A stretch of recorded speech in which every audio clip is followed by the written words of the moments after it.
Welcome, everyone, and Don Gallo, who's graciously offered to set up this series with me, just to talk about things that are happening in the environmental world that might be confusing and give everybody a chance to talk about it and discuss. So we've set this up as a meeting versus a webinar situation, so feel free to raise your hand.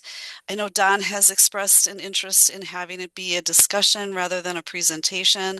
So feel free, you can put something in the chat and I'll try to help moderate that. But if you have a question, raise your hand or unmute yourself and just go ahead and ask that.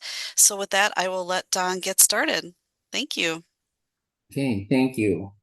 Um, it's okay with me if you all unmute yourselves because I really want this to be more of a discussion and a dialogue as opposed to a monologue. Um, how this concept developed is over the years, I kept a listing of current environmental issues so that I could, to a degree, keep a handle on what's going on in the state and also at the federal level. And what I was thinking is I can only do so much and stay on top of so much. But if as a group we organized and on a regular basis, you fed issues to me, and certainly I would organize the list and move issues off the list that are no longer critical or a hot topic. And so that's how this developed. And we do have a preliminary listing, but my disclaimer is that I don't believe it's all encompassing, and it's as good as I have been able to develop over, the last month.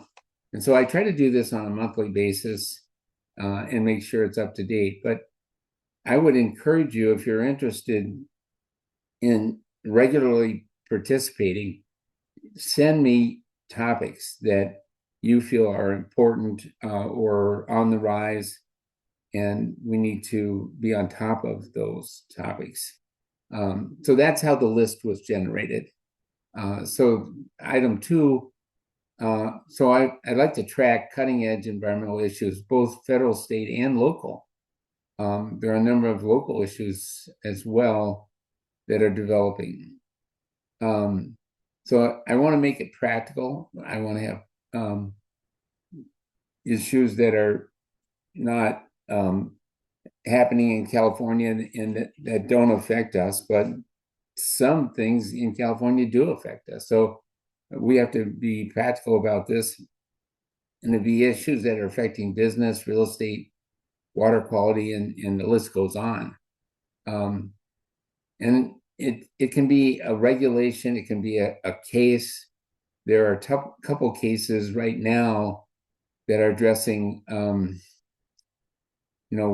water issues and the environmental trust doctrine that I'm watching very closely because I think they can affect the law in that area. So these are developing issues. And if you see, one I learned of yesterday in the air context dealt with the DNR's inability to review or lack of staff to review exemptions to construction permits. And I had a couple clients that were really stressed out about that and not sure if they needed to file a construction permit or they fell within the exemption. In the meeting, the DNR meeting yesterday, the air management group, they announced that they had 4 new people in the air group, and so they were going to start reviewing exemptions to the construction permit. So that's a big deal to me and to a number of other people within the state. And so that's the kind of issue that I want to make sure we're on top of. So we would develop continuous listing of key issues of concern. We would be adding to this list and then also taking away from the list. If we have multiple persons feeding into this listing, we're going to have a more complete list. And I think it's not just a list, but we want to do a paragraph or a couple sentences that define what the issue is. Issues will be added and removed, and add a brief text to each issue.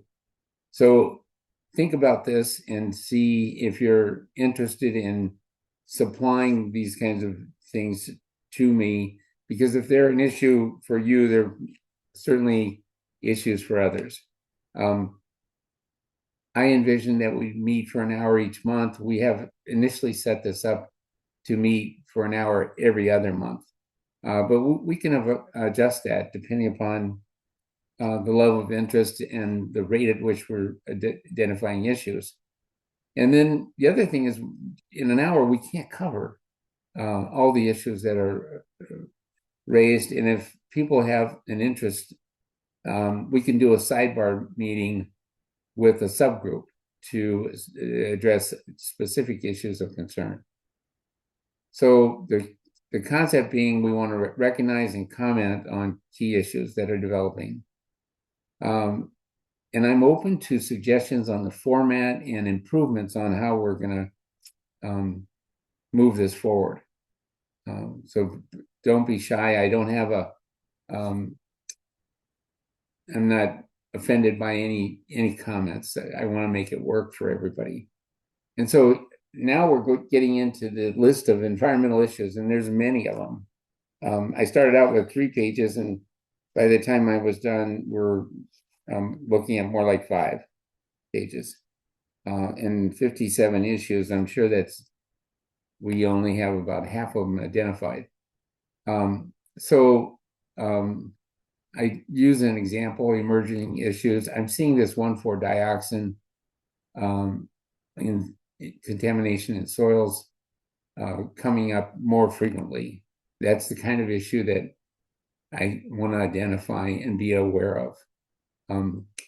Yesterday, there was the air management study group, and you'll see that I extracted a significant number of slides from that presentation and attached it to our list so that you would have the benefit of, because we won't be able to get through all the air issues by any means, but you'll have the benefit of the issues in Wisconsin and to a degree at the federal level as well.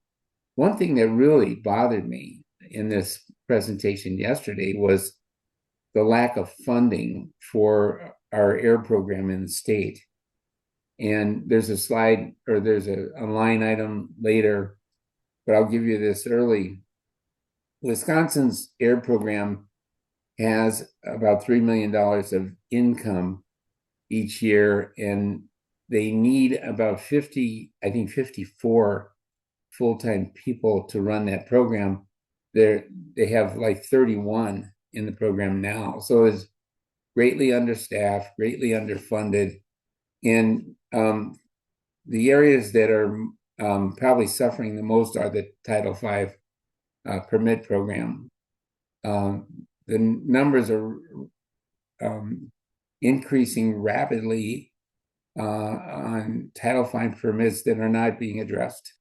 And so it used to be that they would be renewed every 5 years.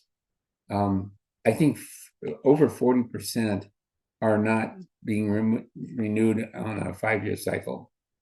So anyway, that's an issue that we'll maybe address later.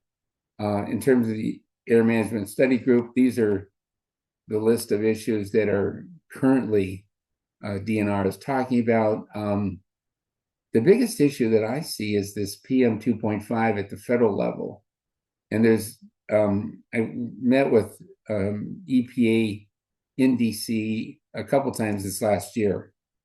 And the one thing that they told me every time was that whatever they do, they get sued almost immediately. And so Trump's deregulation program is a target for lawsuits.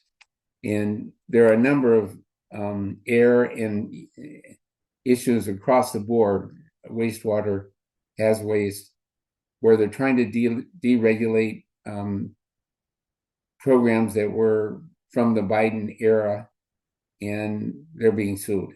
And so this issue of uncertainty is huge, I think. The the concern I have is that once, if he's successful and EPA with a limited staff does deregulate a number of regulations and issues, will the next administration reverse that again? And so we're seeing that a lot in TSCA. I don't know if you work very frequently in the TSCA program, but that's in a state of significant change. And they're trying to reverse regulations that were passed in 2024. And so this is in a state of flux at a minimum. Item 3, the DNR air program is funded at $3 million as opposed to $12 million in Ohio. Now, Ohio has, Wisconsin has approximately 300 major source permits. Ohio has 600, so it's twice the number, but they also have 4 times the funding. And so this is a concept that I think is really going to hurt Wisconsin in the long run. And there's slides towards the end of this listing on how the DNR is concerned about how it will affect our economy, as well as the delegation of authority from the EPA to the DNR. And so there's real concern about losing primacy with the air program. And I think that would be very bad for Wisconsin and for major permit holders as well. Item 4 is annual compliance dates. There's a listing which I can provide if anybody wants or needs it.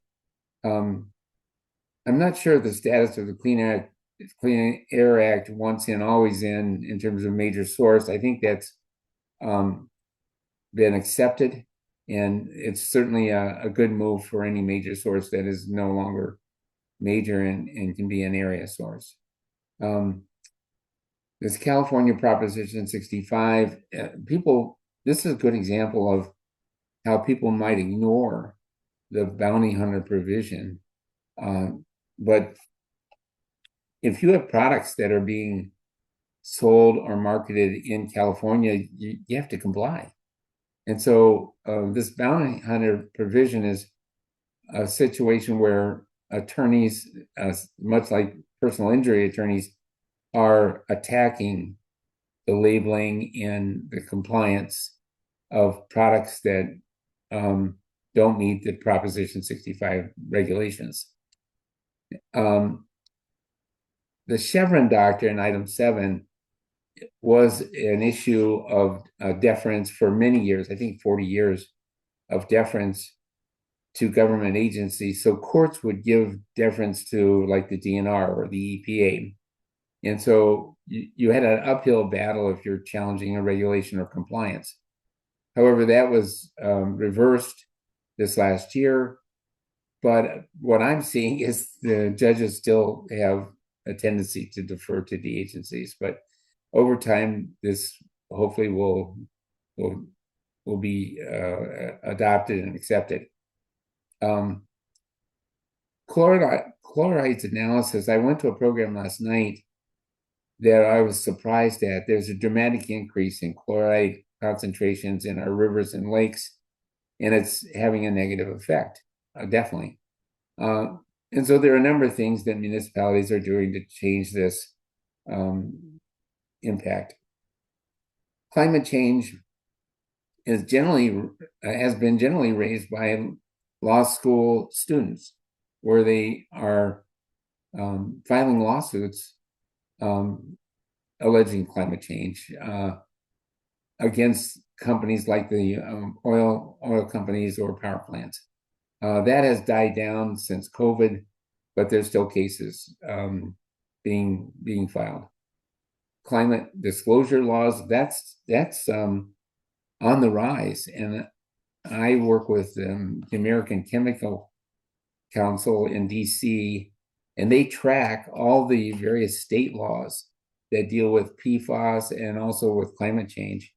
And there's an increasing number of state regulations and laws being passed that require disclosure to the general public. Chlorinated solvents, this is a kind of a pet peeve of mine. If you have a cleanup that involves chlorinated solvents, it's increasingly difficult and more costly to obtain a closure. I call it a closure impossibility. Because DNR is requested, and I don't mean to be bashing DNR by any means. I think the world of DNR. I think they're wonderful people, but it's increasingly difficult to get a closure on a chlorinated solvent cleanup, and I think it has to do with some cleanups that they approved that later became problems. And so I call it the never-ending site investigation. And then if you do get a closure, the continuing obligations have to be negotiated and can be onerous as well. And then throw into that the uncertainty of PFAS and PFOA with regard to impacts. And the department really doesn't know what to do with this, and most people don't know what to do with this kind of contamination. So I think that's a rising issue, and clearly a rising issue in water supplies, and we'll touch on that a little bit later. Certainly, if you have questions or comments, speak up. 12 is coal combustion residuals, and this has to do with fly ash landfills and surface impoundments, and the law has been extended by 3 years for active coal facilities because the Trump administration wants to make sure that we have an adequate power supply, which leads into the question of data centers. Everybody's concerned about water use, but I don't think water use is as big an issue as the electrical power supply. And the question will be whether data centers are a good thing or bad. Certainly, they're good as to property taxes and the cash flow that comes off of data centers in terms of property tax revenue, but they're going to consume a lot of power, and what effect does that have on the electrical supply, and what are the alternatives to developing increased electrical supply, and who pays? The definition of solid waste has been an issue, and I have a case that's an ethanol spill, and it's unbelievable how ethanol can affect a water supply or an aquifer in terms of slime growth, methane generation. It really makes the aquifer unacceptable for drinking water, and whether ethanol comes within the petroleum exclusion of CERCLA, because there's 1% gas added to ethanol so that it's not used for drinking or consumption purposes, but rather for fuel. And so there's a ton of issues that are developing around this ethanol issue and ethanol spills. DNR NR 812, I think this is pretty close to being passed or has passed, deals with water well construction and pump installation. The EnviroCheck program, I'm a firm believer in EnviroCheck. I have several clients that are in that program, and I think it really is helpful at the local level, the state level. But also I want to mention that EPA has audit privilege regulations as well, or guidance that is very helpful. And that deals with environmental enforcement. You can reduce significantly any penalties through the audit program at the federal level, or if you're in the EnviroCheck program, there are no penalties. EPA has interim standards for PFAS. The question is, how is the Trump administration going to deal with that? Um, the head of EPA has had a number of comments, and this is a health versus economic issue. Clearly, there are health effects, maybe significant health effects, but also there are significant economic issues. And I'm not convinced there's really good treatment methods or alternatives. Later on, I'm going to mention a case at the city of Wausau that deals with PFAS contamination. EPA's latest regulatory agenda came out. It's actually supposed to come out every spring, but it came out in September. And this is a listing of the things that EPA has high on their list. And one of the things, I want to skip through a lot of this, and then issues like TSCA, that's clearly high on EPA's list in terms of changing some of the regulations with regard to risk assessment.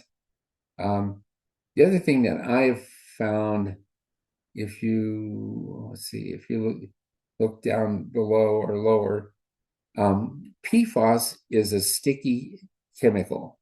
And what we found is that the EPA recommended that chrome metal platers and hexavalent chrome metal platers use PFAS as a foam blanket on the top of their tanks to reduce the evaporation of hexavalent chromium in the workplace.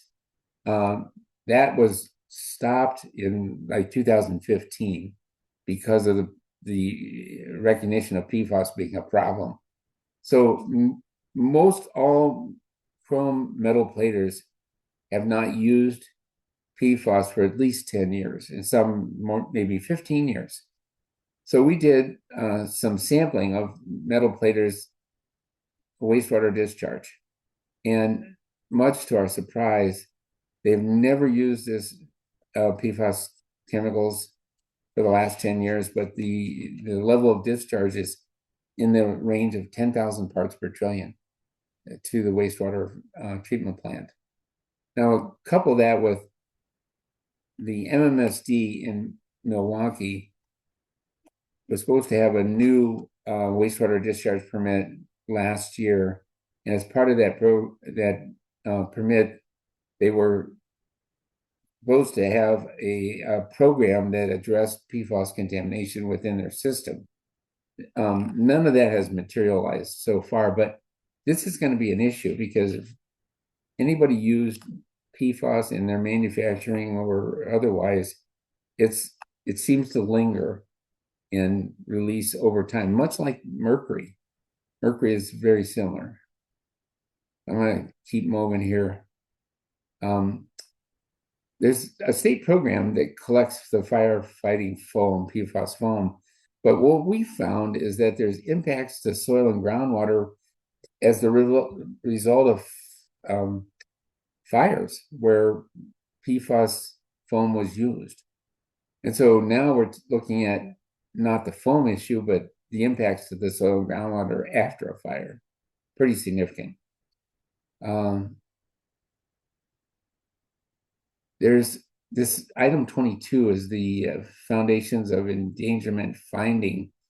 Trump has really been trying to reverse that endangerment finding, and there's a number of legal scholars that say he can't do it. But I noticed this week that he has changed the vehicle standards from, like in 2031 standards requiring 50 mile per gallon average mileage for automobiles down to like 31 miles per gallon. And that's based on this endangerment finding.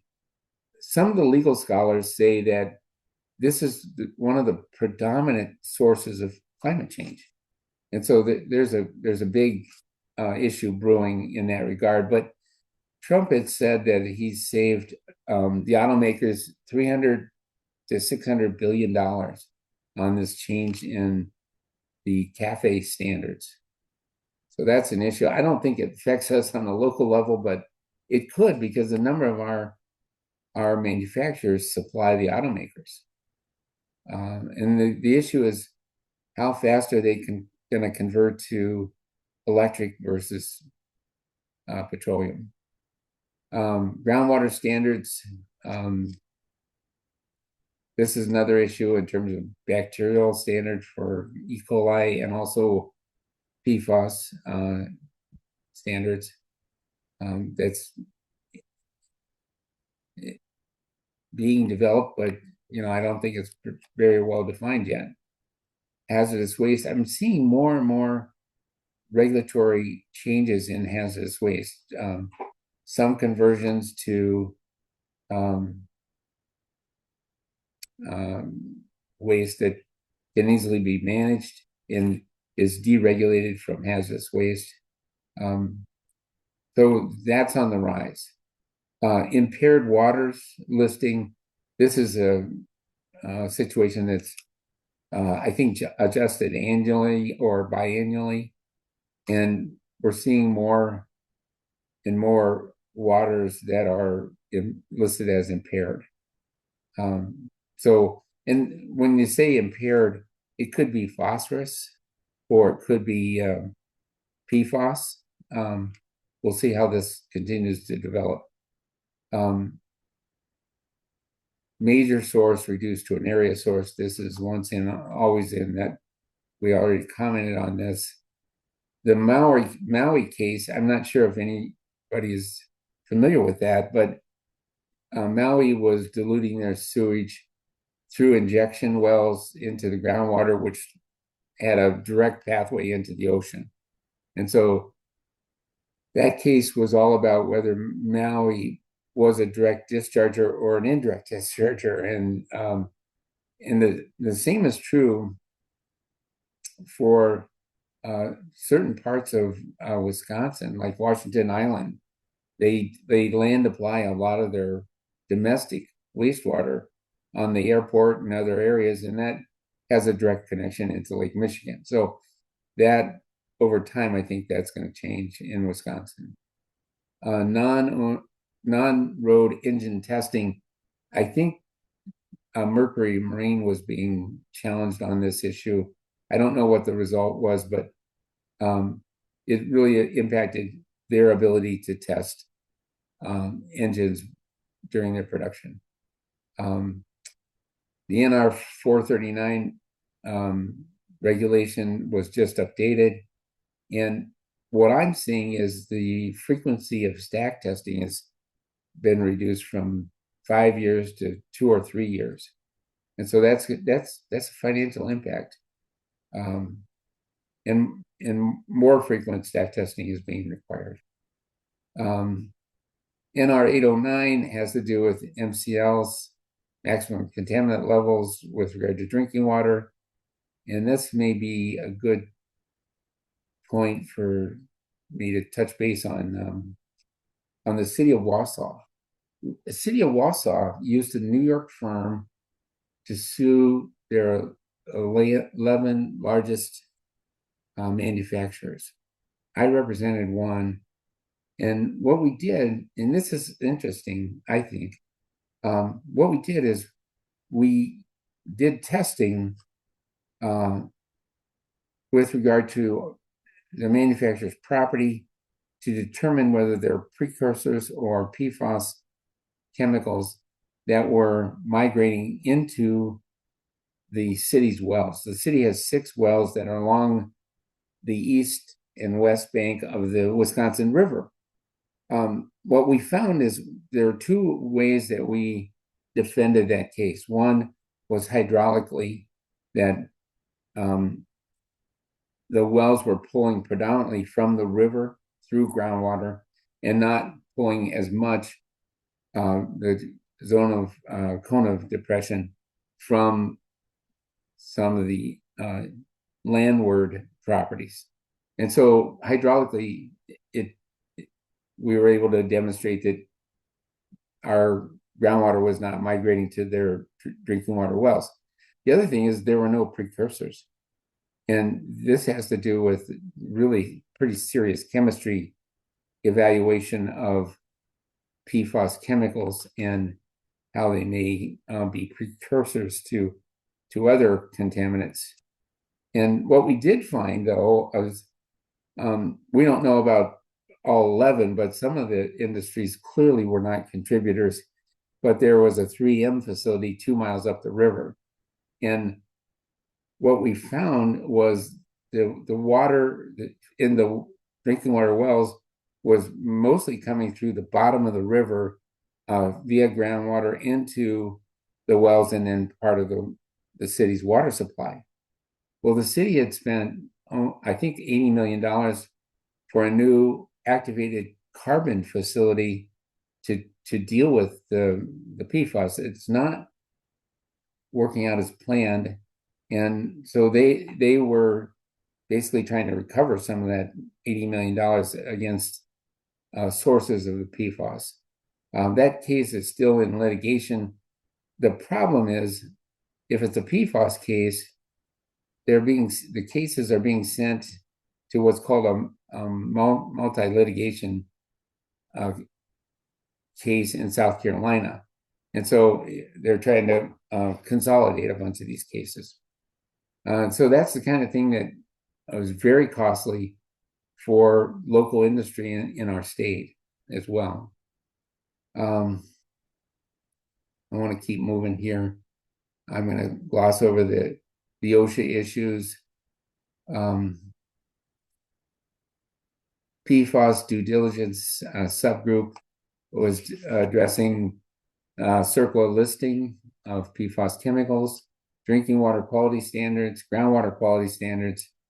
We mentioned PFAS and firefighting foam and its impact on soil and groundwater, then surface water quality standards. So this is all, as far as I'm aware, in a state of flux with regard to US EPA. And EPA is trying to balance health standards versus the cost of addressing contamination. What's really interesting is PFAS levels in Lake Michigan and the Wisconsin River are about 7 to 10 parts per trillion. And so as a water supply, that can be an issue. And what I'm seeing is that there's sludge at the bottom that's deposited at the bottom of like the Wisconsin River, and that continues to leach. And so I'm not sure what we're going to do in terms of addressing that source. We mentioned PFAS in wastewater. I envision that to be an issue. I recently saw an article where EPA is looking at allowing wastewater sludge to be land applied, even though it has PFAS contamination. That's been an issue in Michigan and some states where it's showing up in the milk of cows. EPA approved the multi-discharger variants for phosphorus. I think this is a great way to address the source of contamination. A little bit further down, there's a sister program to the multi-discharger variants, and that's adaptive management. And I'll comment on that in a minute. Lands and waters within the public trust doctrine. This is where I'm aware of two cases where the land between the ordinary high water mark and the water level is arguably within the public trust, but it's being challenged. And one has to do with flooded waters over a farm field. And the voters are saying, if it's flooded, I can run my boat over this. And the farmers are saying, that's my land. It's above the ordinary high. And that's not part of the public trust. So this is a very interesting issue, and it will have a large impact as to activities in lakes and rivers and docks, piers, that type of thing. Um, the new vapor intrusion guidance is out, and to my knowledge, has been finalized, and it really does add a lot to the activities required for vapor intrusion. Um, and so you really have to pay attention. And I think a lot of vapor mitigation systems will have to be retrofitted, probably in a good way, to show that they're operating on a continuous basis. And there's a number of different things in terms of periodic sampling to make sure that they're functioning properly. Um, Small Business Environmental Council is always active and usually is very productive and helpful. Um, Stormwater, I'm seeing an increase in stormwater compliance issues, and this concept of no exposure certification. I think it's great, but I'm not sure how long that will last with increased enforcement. Stormwater general permits, TSCA risk assessment. This is really in a state of flux, and I think 44 identifies proposed changes to the risk assessment from the Biden 2024 regulations. Biden really, I think, went too far. They weren't giving credit for PPE and engineering and administrative restrictions that would help reduce the risk of certain exposures. And they were evaluating the whole chemical as opposed to certain uses. The Trump administration is reversing that and giving credit for these PPE, ventilation, engineering, and administrative restrictions, and probably taking a more realistic approach. But what I'm most surprised at is that they announced this change in November, and they are shooting to have a final rule in a change in the risk analysis by April of 2026. That's really short time frame. TSCA Section 8E and also 8D is in a state of change as well by the EPA. And I met with Nancy Beck. Nancy Beck is the head of the TSCA risk analysis program. And she was saying whatever they do, they anticipate being sued. 8D would recognize unpublished and not peer-reviewed studies, but at least it acknowledge the studies and give some weight to those studies if they're credible. There's always a series of Supreme Court decisions that affect environmental laws. Most recently is the WOTUS decision with regard to wetlands. And a little further down, we address here WOTUS 55. And there's been a recent rule and regulation proposed by EPA and the Army Corps.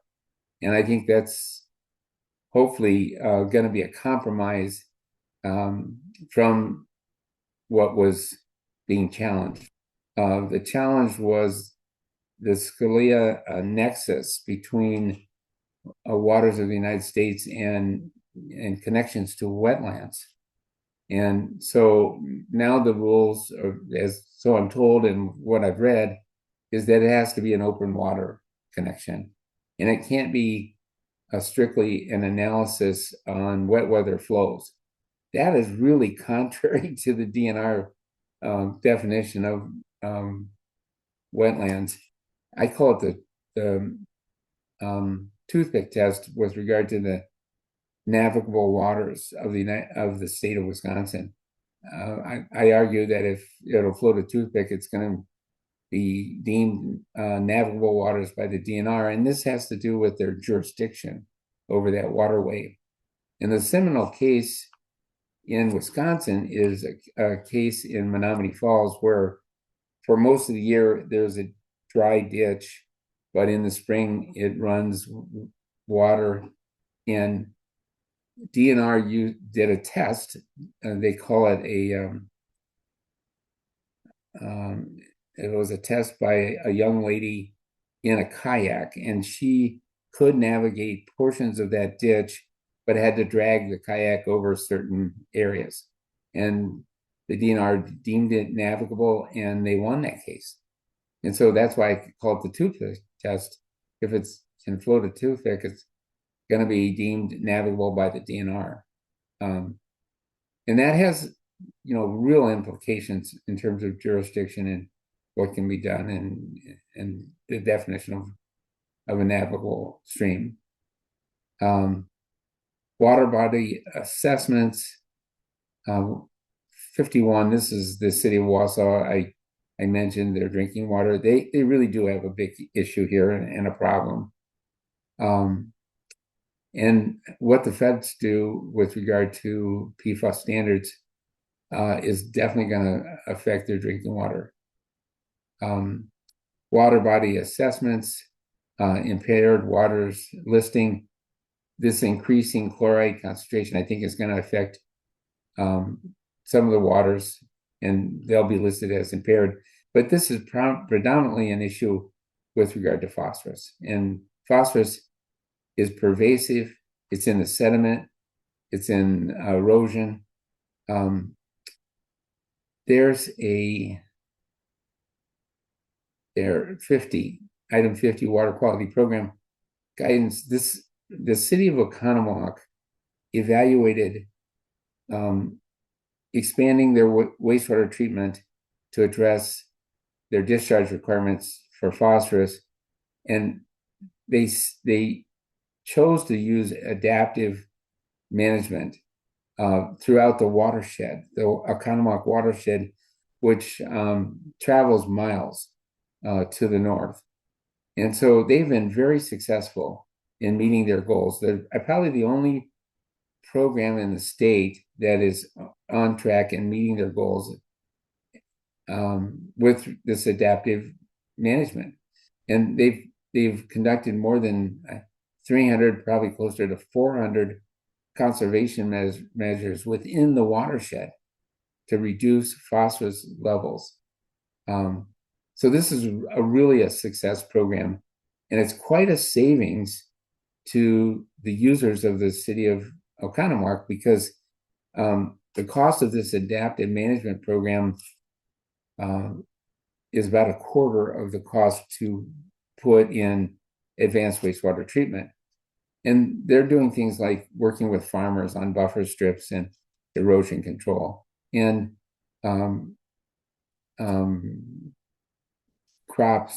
different crops to reduce erosion. So there's some real innovative things that are going on here. 53, there was DNR triennial water quality standards. This is a recent report that came out, has to be produced every 3 years. This report covers 25, 26, and 27 years. And it's looking forward on how the state is going to meet their water quality goals. It was a very interesting report, but I haven't had a chance to look at it to see how they're dealing with PFAS. We touched on WOTUS. Item 56, I get a publication called Inside EPA, and it's really very helpful.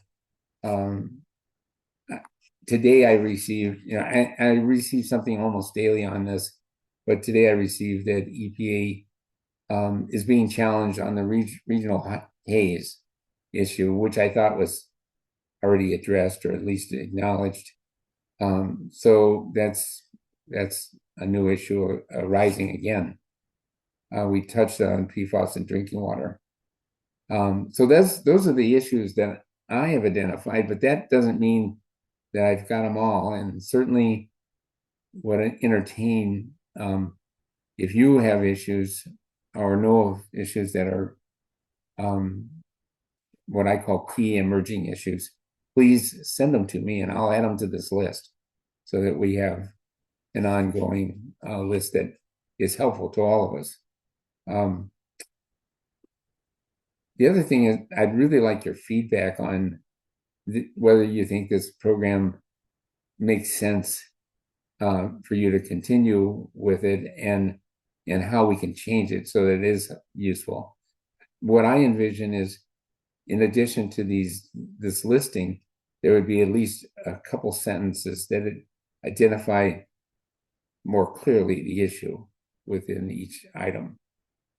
So I'm willing to entertain any questions or comments if you have any. I appreciate that. Anybody?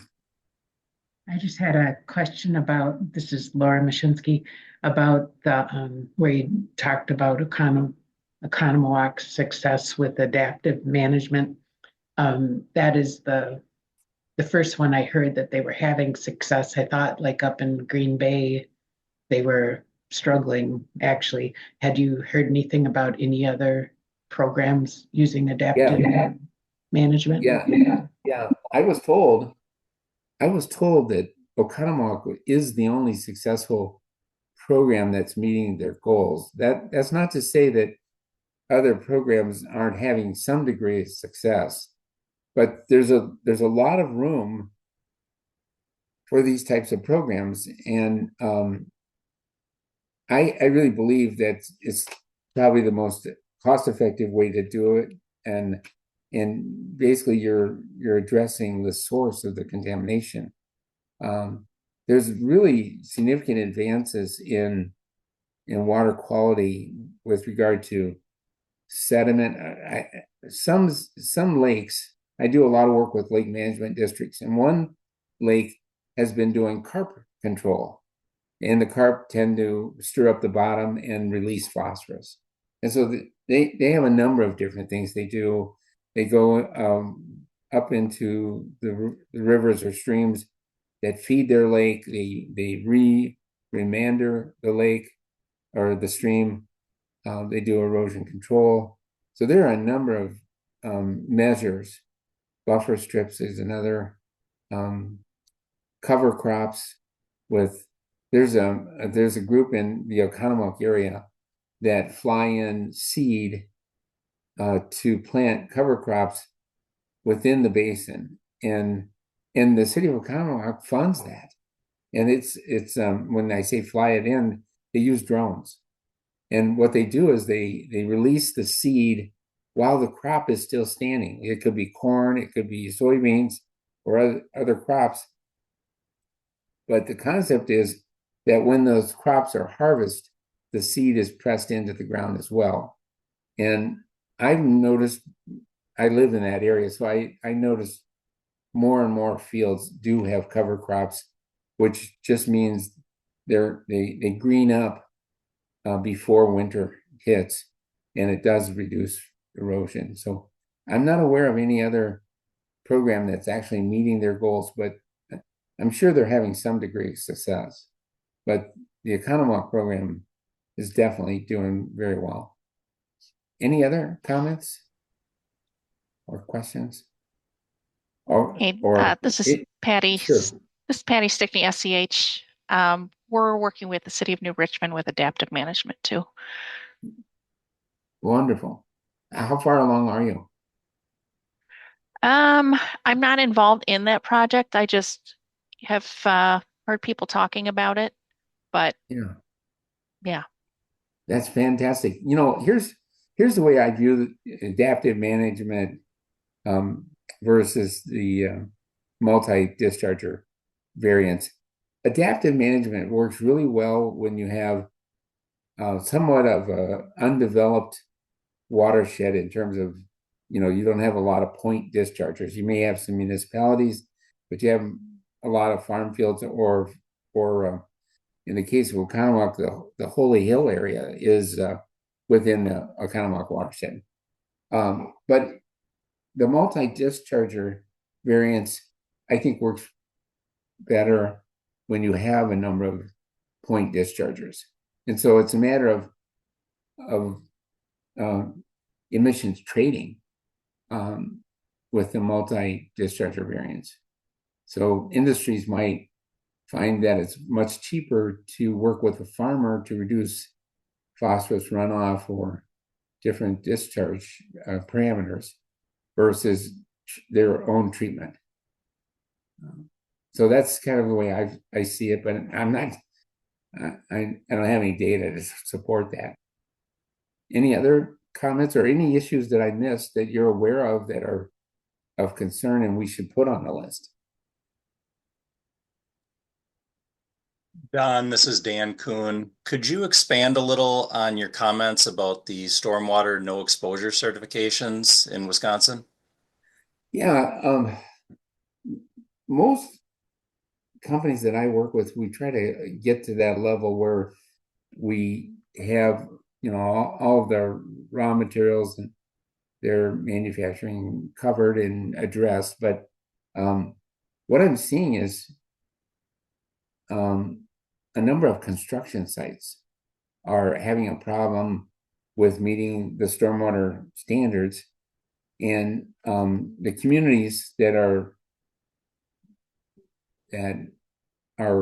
the construction sites are within are being very tough, and even to the extent where these contractors or developers are putting a great deal of effort into minimizing any erosion, but they're still having a hard time meeting the community standards. Dan, do you have any experience with this issue? All of my experience with it is related to manufacturers. Sure. So are you you thought this program might not be around for long? Is that what you're thinking? I thought that's what I heard you say earlier. Oh no, my point on stormwater is I'm just seeing an increasing emphasis on stormwater compliance and issues. And one way we try to address it is just try to get everything inside. Now, in the city of Milwaukee, the Department of Neighborhood Services is really tough on not only stormwater, but any chemical stored outside. And they're driving a number of manufacturers. Their zoning code requires maximum storage of chemicals. In other words, they put maximum limits. So the metal platers are finding it very difficult to have enough product or material on site, and they're having to rent neighboring warehouses so that they can bring product on site as they need it. And it has to do with their fire code, but we've been able to work with the department to develop protective measures that they will accept. And so that's a developing issue that's stormwater related.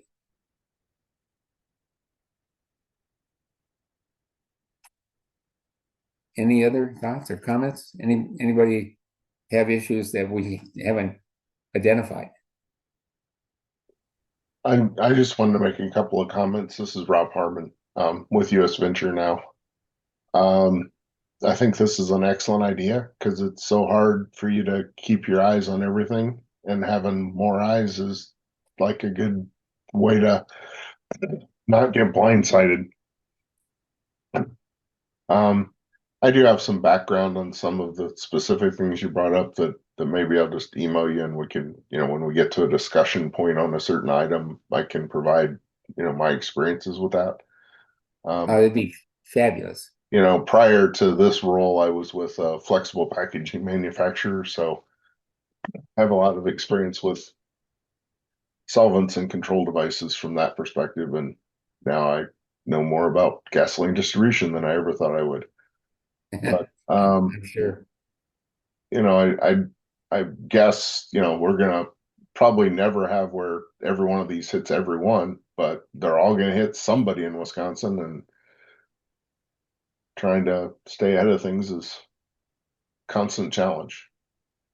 Yeah, I have definitely been challenged by the increasing number of issues, and as you point out, it's hard to be deep on any one of these issues. So I thought if we had a group that worked, together and collectively, we would do a better job of being on top of these issues and understanding them, which means we may be able to add comments that are constructive when they're developing these regulations as well.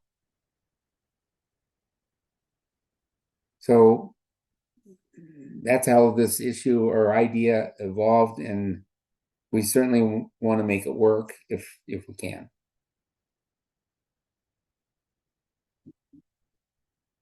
Any other comments?